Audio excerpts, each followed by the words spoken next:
सबको खुशामदीद कहता हूँ। आज मेरी पार्टी के कारकुन बैठे हुए हैं। आपका खास तौर पर मैं शुक्रिया अदा करता हूँ कि अगर आज मैं यहाँ बैठा हूँ और किसी जेल में नहीं हूँ तो सबसे बड़ी वजह सबसे पहले मेरे कारकुन जिन्होंने जिस तरह मेरी हिफाजत की, जो मुझे अगवा करने की कोशिश की गई, उसके सामने उन लोगों के, पुलिस के, रेंजर्स के सामने जिस तरह मेरे कारकुन खड़े हुए, इसकी कोई पाकिस्तान में मिसाल नहीं है।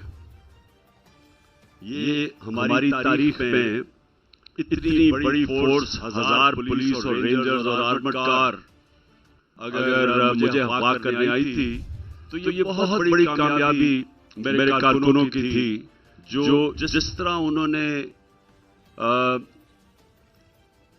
दिफा किया मेरा, जिस तरह उन्होंने मुकाबला किया वो लोगों का जो गैर कानूनी चीज करने आ रहे थे। मैं ये वाजे कर दूं कि ये कानून के खिलाफ आ रहे थे।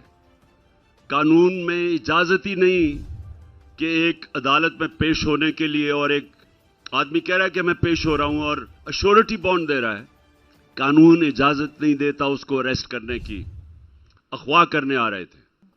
और इसलिए ये मैं फिर से अपने कारकुनों को खराज तहसीन भी पेश करता हूं और आपका शुक्रिया अदा भी करता हूं कि जिस तरह आपने मुकाबला किया, इसकी कोई मिसाल नहीं है। जिस तरह मैंने कहा, मैंने पाकिस्तान में हमेशा ये पॉलिटिकल मूवमेंट्स देखी हैं, लेकिन इसकी कोई मिसाल नहीं है। उसके बाद मैं अपने ज़मान पाक के रिश्तेदारों का खास तौर पे शुक्रिया अदा भी करता हूं और उनको खराज तहसीन भी पेश करता हूं।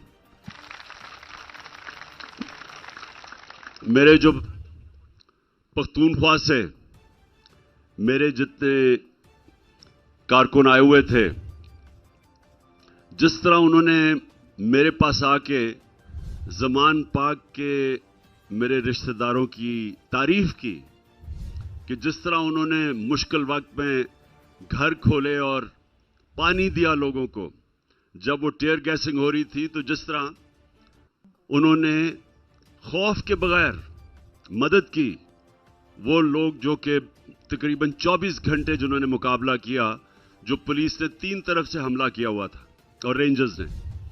तो मैं आज ज़मान पाक के अपने रिश्तेदारों को कहना चाहता हूं कि आपने, पहले तो मैं नहीं समझता था कि मेरे ज़मान पाक के रिश्तेदारों में इतना रेवोल्यूशनरी स्पिरिट है। तो मुझे तो पहले सबसे ये खुशी हुई कि ज़मान पाक भी आज इनकलाबी बन चुका है, क्योंकि हम जिस ज़मान पाक में मैं बड़ा हो रहा था, तो ज़्यादा से ज़्यादा लोग सो के आराम से ज़िंदगी गुजारा करते थे। पाकिस्तान में मूवमेंट्स आती थी, जाती थी, ज़मान पाक के ऊपर से निकल जाती थी। हमें वो ज़मान पाक नहीं कहते थे, हमें जुरासिक पाक कहते थे, कि पुराने ज़माने की वो सोच में पड़े हुए थे। तो ये जो आज जिस तरह की ज़मान पाक ने मिलकर रेजिस्टेंस की, और एक डिफाइनिंग मोमेंट्स है पाकिस्तान में। मैं सिर्फ आपको ये बता दूं कि मुल्क एक ऐसे मोड़ पे खड़ा है कि ये, या हम पाकिस्तान को एक वो कायदे आज़म का पाकिस्तान बनाएंगे, कॉन्स्टिट्यूशनलिज्म के ऊपर, रूल ऑफ लॉ के ऊपर, जो हमारे नबी सल्लल्लाहु अलैहि वसल्लम ने मदीना की रियासत के उसूलों पे दुनिया का सबसे बड़ा इनकलाब लेके आए थे, और वो एक मॉडर्न रियासत बनाई थी, जिसके ऊपर जिन उसूलों पे खड़ी हुई थी, जिसमें नंबर 1 रूल ऑफ लॉ था, अदल और इंसाफ था। नंबर 2 फलाई रियासत थी, वेलफेयर स्टेट, और तीसरे नंबर पे एक सॉवरन मुल्क था जो किसी की गुलामी नहीं करता था, जो ला इलाहा इल्लल्लाह का मतलब समझ, वो जो इंसान समझ बैठे थे, जो आज़ाद लोग थे जिनकी परवाज़ ऊपर हुई और दुनिया की इमामत की उन्होंने। तो ये मुल्क उन उसूलों पे खड़ा होना था। आज से 75 साल पहले जो पाकिस्तान बना था, हमारी मिशन स्टेटमेंट थी फाउंडिंग फादर्स की कि पाकिस्तान ने एक इस्लामी फलाई रियासत बनना था। सब कुछ बना स्वाय इस्लामी फलाई रियासत बनने के, बल्कि एक छोटे से तबके ने मुल्क की रिसोर्सेज के ऊपर कब्जा कर लिया, कानून के अपने आप को ऊपर रख दिया। लोगों के लिए इंसाफ नहीं, लोग बेचारे थाना कचहरी में ठोकरें खाते फिरते हैं, और ये छोटा सा तबका कानून के ऊपर चला गया, हर किस्म का कानून तोड़े, लेकिन हमारा निजाम इनको नहीं पकड़ सकता था। अबव लॉ अपने आप को समझते थे, जिसमें ऐसे ऐसे लोग जो 30 साल से मुल्क का पैसा चोरी कर रहे थे, ये कभी भी किसी डेमोक्रेसी में, किसी मुहज़्ज़ब माशरे में ये कोई सोच ही नहीं सकता कि उनकी चोरी को आप एनआरओ दे दो, इम्यूनिटी दे दो, माफ कर दो।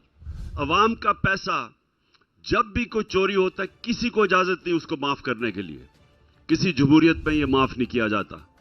लेकिन यहां क्योंकि ये क्लास सारी मिली हुई थी, मिलके खा रही थी मुल्क को, आपस में मिलके इन्होंने 1100 अरब रुपए की चोरी को माफ करवाया। यह होता है जब हमारे नबी सल्लल्लाहु अलैहि वसल्लम ने, ये याद रखें जो हदीस है उनकी, वो बिल्कुल आज पाकिस्तान के ऊपर फिट होती है। उन्होंने ये कहा था कि जो माशरा बड़े बड़े डाकुओं और ताकतवर मुजरिमों को नहीं पकड़ता और सिर्फ छोटे चोरों को पकड़ता है, वो तबाह हो जाता है। तो आज हमारी जो इकोनॉमिक डिक्लाइन है, जो आपकी हमारी जिस हालात में हम फंसे हुए हैं, जो हमारी माशत की तबाह है, हम आज घुटनों पे हैं। वो वजीर आजम और वो इंपोर्टेड वजीर आजम और उसके साथ जो इंपोर्टेड फॉरेन मिनिस्टर है, दुनिया में मारे मारे चक्कर लगा रहे हैं। ना कहीं इज्जत है, ना कोई पूछता है, ना कोई पाकिस्तान की किसी को अहमियत है कि तकरीबन 23 करोड़ लोगों का मुल्क, दुनिया की 5वीं आबादी में सबसे बड़ी रियासत, उसका कोई अहमियत ही नहीं है। क्योंकि जब सारे दुनिया को पता है कि ऊपर जो लीड बैठी हुई है, जो हमारे साहिब इख्तिदार हैं, वो मुल्क का उनका पैसा चोरी करके मुल्क से बाहर है, और यहां मुल्क में हम भीख मांगते फिरते हैं डॉलर्स के लिए। सिर्फ 20,000 पाकिस्तानियों का दुबई में ब्लूमबर्ग मैगजीन के मुताबिक 10.4 अरब डॉलर की प्रॉपर्टीज हैं। हम 6 अरब के पीछे IMF के भाग रहे हैं और मिन्नतें कर रहे हैं कि हमें 6 अरब डॉलर दे दो। और बाहर जो पाकिस्तानी बैठे हैं, हम सबको पता होना चाहिए, जो हमारा सबसे बड़ा असासा है, और इंशाल्लाह जब इस मुल्क को उठाएंगे तो बाहर के पाकिस्तानियों का पैसा डॉलर्स लेके आएंगे।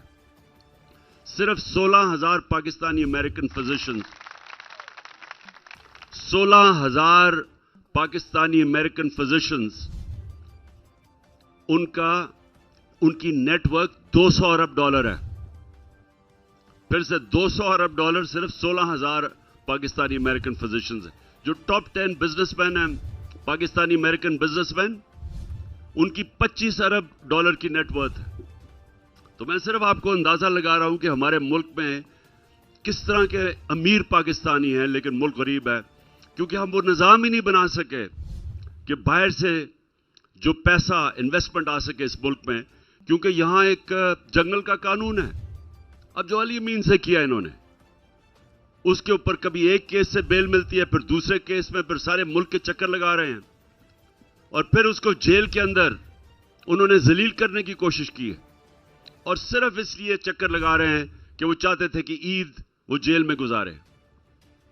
ये सिर्फ जंगल के कानून में होता है, ये किसी मुहज़्ज़ब माशरे में ऐसी चीजें नहीं होती।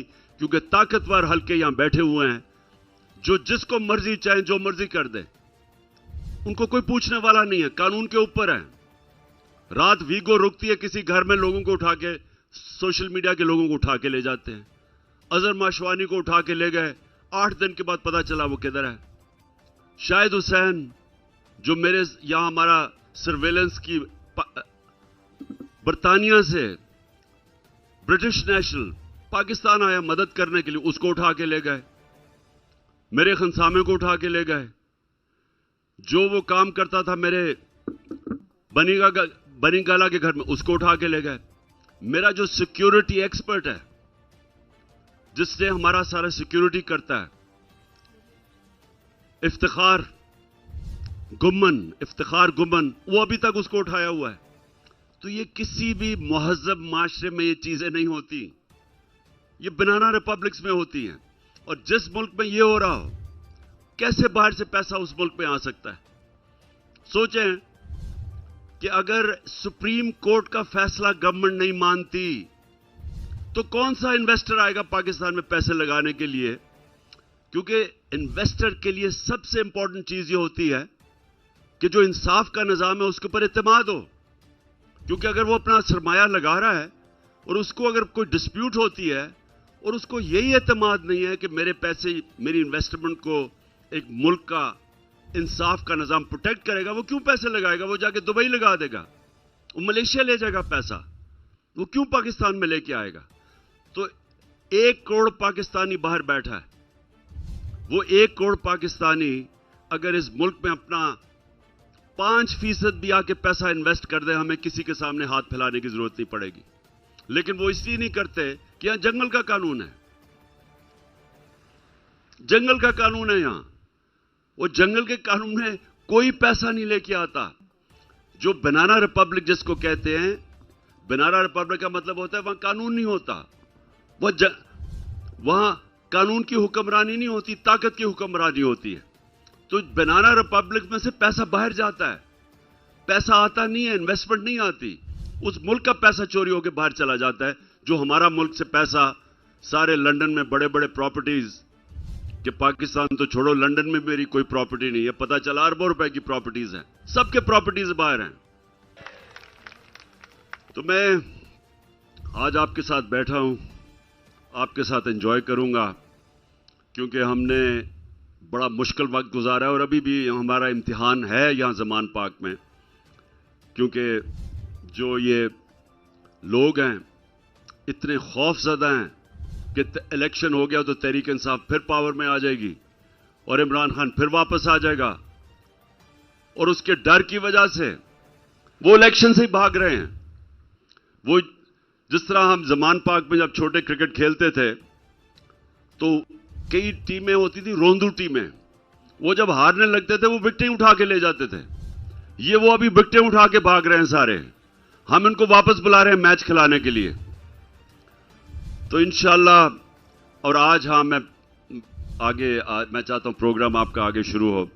तो आज हम सारे chief justice Pakistan supreme court, हम सब उसको सलाम करते हैं जिस तरह वो आइन के साथ खड़ा हुआ है।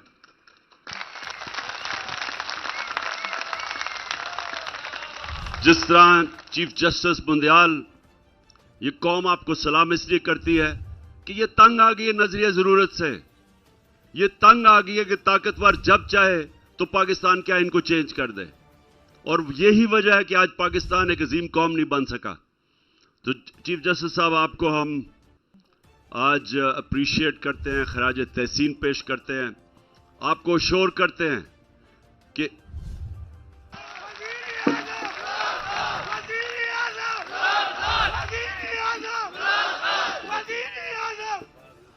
आप आइन के साथ खड़े रहें।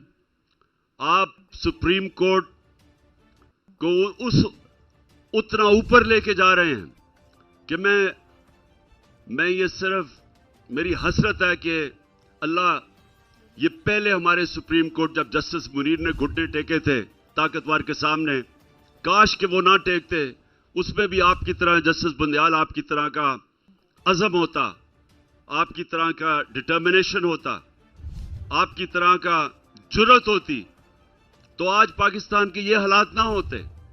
तो इंशाअल्लाह हम सारी कौम आपके साथ खड़ी है, और मैं अपनी सारे अब कारकुनों को आज कहना चाह रहा हूं कि ये जिस तरह हमारे लोगों को पकड़ रहे हैं, और मुझे खास तौर पे आज गुस्सा है जो अली अमीन को जिन्होंने इस तरह जलील करने की कोशिश की है। सारी मेरी पार्टी तैयार हो जाए, एक हम आखिरी, अब वो कहते हैं ना मदर ऑफ मार्चेस, अब वो हमने तहरीक चलानी है जो पाकिस्तान की तारीख में सबसे बड़ी तहरीक होगी। एक अवाम का इंशाल्लाह समुंदर अब निकलेगा ये अगर समझ रहे हैं कि हम चुप करके देखते रहेंगे, ये आइन की भी धज्जियां उड़ा दें, जो हमारे लोगों के फंडामेंटल राइट्स, जो हमारे बुनियादी हुकूक हैं, उनको इस तरह पामाल करते रहें और हम चुप करके देखेंगे, हम इंशाअल्लाह एक ऐसी तहरीक की अब तैयारी कर रहे हैं और सबको मैं कह रहा हूं तैयारी शुरू करें। हम ईद के बाद हम देख रहे हैं, अगर ये इसी तरह चलते रहे और इनका ख्याल है कि ये इलेक्शन से भागेंगे और इनको आइन की भी परवाह नहीं होगी, तो इंशाअल्लाह इमरान खान और अब मेरी सारी टीम फिर पाकिस्तान की सड़कों के ऊपर होगी। अब मैं मुंतज़िर हूं आप अपनी ईद मिलन को एंजॉय करने के लिए आपके साथ। ये लो मज़ीद वाक़यात और ख़बरों के लिए आई पॉइंट टीवी को सब्सक्राइब करें।